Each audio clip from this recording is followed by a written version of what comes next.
सांसद बनने के बाद नगर गुरसराय में प्रथम आगमन पर झांसी ललितपुर लोकसभा क्षेत्र के सांसद अनुराग शर्मा का भाजपा नेता नितुल व्यास के आवास पर कार्यकर्ताओं ने भव्य स्वागत किया। नगर के गल्ला व्यापारियों ने सांसद अनुराग शर्मा को नगर में बिना लाइसेंस के चल रही गल्ला की दुकानों के संबंध में ज्ञापन सौंपा, जिस पर सांसद अनुराग शर्मा ने व्यापारियों की हर संभव मदद का आश्वासन दिया। ज्ञापन देने वालों में विनोद व्यास, रामकृष्ण अड़जरिया, सुशील स्वामी, दयासागर नायक, टिंकू महाराज, दिनेश मिश्रा, रवि मोदी, अवधेश पटेरिया, अवधेश अग्रवाल, जगदीश अग्रवाल, सतीश अग्रवाल, सोनू लाला, नीलू अग्रवाल, प्रभु निरंजन सहित अन्य व्यापारी शामिल रहे। इसके बाद सांसद अनुराग शर्मा कीर्ति शेष पंडित कृष्ण चंद्र पालीवाल के आवास पर उन्हें श्रद्धांजलि अर्पित करने पहुंचे। इसके बाद वो युवा मोर्चा के जिलाध्यक्ष नेहिल संघई के आवास पर भी पहुंचे, जहां उन्होंने बताया कि बुंदेलखंड विभूतियों का गढ़ रहा है। उनके सम्मान के लिए तथा बुंदेली संस्कृति को बढ़ावा देने के लिए वो विश्वविद्यालय तक की स्थापना एवं कलाकारों को संरक्षण देने के लिए कटिबद्ध हैं। साथ ही उन्होंने संगीत एवं साहित्यकारों से चर्चा करते हुए उनके संरक्षण की बात कही। वहीं वरिष्ठ पत्रकार डॉक्टर सुखदेव व्यास ने संगीत गुरु पंडित परशुराम पाठक को भारत सरकार द्वारा सम्मानित किए जाने की पहल की बात रखी।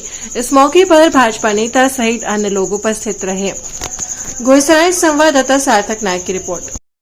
सांसद जी आज आप गुरसराय आए हैं, क्या निरीक्षण किया है, कहाँ गए थे?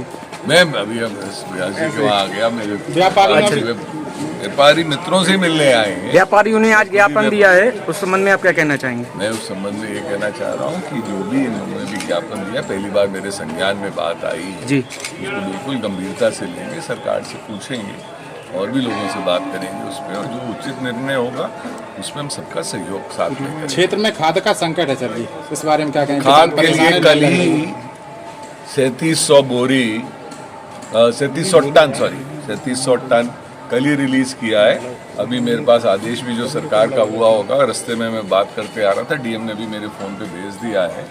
और जहाँ तक मेरा क्षेत्र है, मतलब झांसी और ललितपुर, मैं अपना ही क्षेत्र मानता हूँ इसको भी जी, आपका ही क्षेत्र है।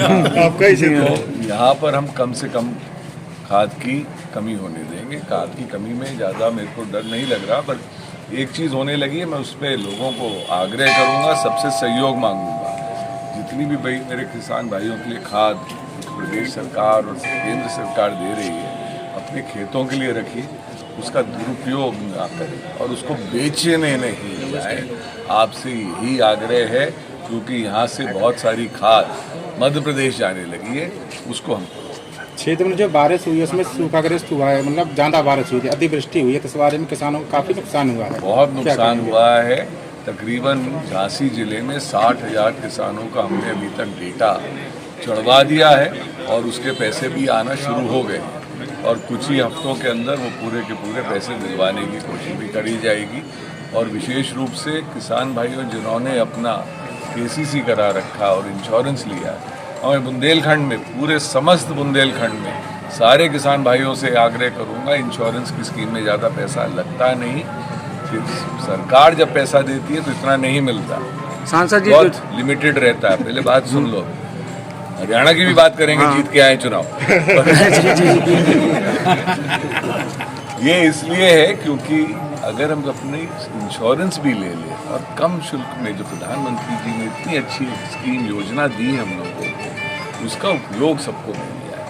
तो हमारे बहुत सारे किसान भाई छोटी सी चीज़ के लिए छोड़ देते हैं, उसमें हमको बहुत हज़ारों रुपए से नहीं, लाखों रुपए तक का वापसी मिल सकता है। झांसी और ललितपुर में मैंने पिछले 2 साल में इतना आग्रह करा था, इतना झगड़ा करके आया था कि 470 करोड़ रुपए इन जिलों को मिला था। रिकॉर्ड है, आप कभी भी इतिहास चेक करा लीजिएगा, इतना पैसा कभी नहीं मिला।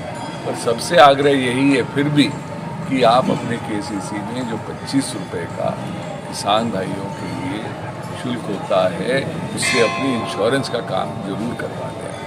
आप पूछिएगा क्या पूछते हैं? सांसद जी, जुजायपुरा बांध के लिए आप क्या कहना चाहेंगे? काफ़ी दिनों से रुका हुआ है काम। अब वो आपको पता है किस कारण वजह से रुका, उसमें बहुत अनियमितताएं थी, उसमें पूरी इंक्वायरी बैठी है। इंक्वायरी की अब मुझे बताया गया है कि रिपोर्ट तैयार हो गई है, सबमिट हो गई है और जिस पैनल को उसकी इंक्वायरी करके जिन लोगों ने उस पैसे का दुरुपयोग किया है उन लोगों पर अभी सरकार कार्रवाई करेगी और जल्द से जल्द करेगी। सरकार से आग्रह ये किया गया है कि आप कार्रवाई एक तरफ रखिए, कार्रवाई जो आपको करनी है करते रहिए, पर हमको हमारा डैम तो बनवा दीजिए जिसमें इतना ज़्यादा सरकार का पैसा खर्च हो चुका है। ठीक है, और आप सभी को बधाई। धन्यवाद। हरियाणा